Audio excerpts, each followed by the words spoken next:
काळून मला असं तो म्हणतो, काळू म्हणतो. कदाचित त्याला हिस्ट्री माहित नाही, सरांना माहित नाही, आमच्या ज्ञानराजला माहित नाही. सावंत फॅमिली बाळासाहेब ठाकरेंच्या आशीर्वादाने 1988 पासून बळकडून माझ्या घरात आहे.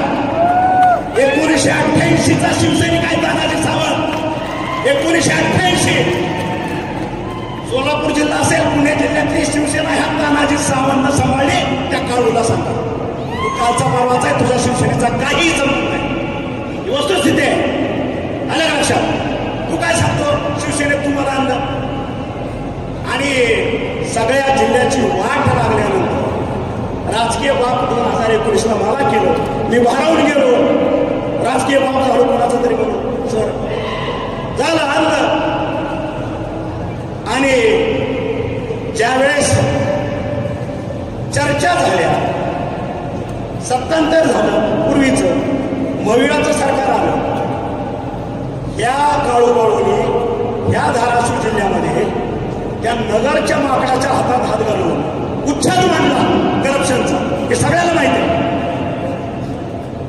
प्रत्येक वेळेस त्यांना मी बोलून घ्यायचो, बाबांनो करप्शन करायचं नाही.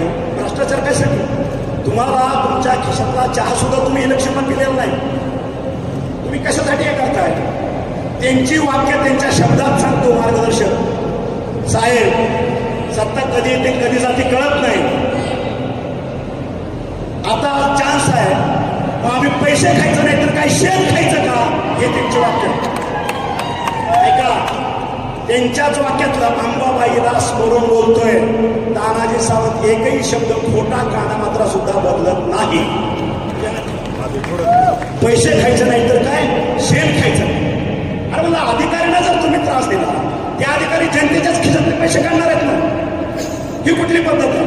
आणि अशा पद्धतीनं ज्यांनी राजकीय बाप मांडला, जनतेच्या हितासाठी आम्ही सरकार बदललं.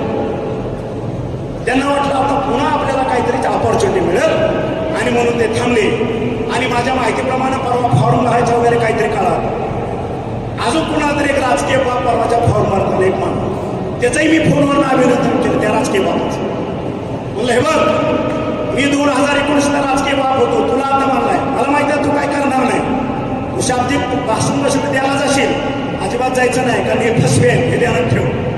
मला साहेब तुमच्यापेक्षा 25 वर्ष मी राजकारणात आहे. मी किती नाण्याचा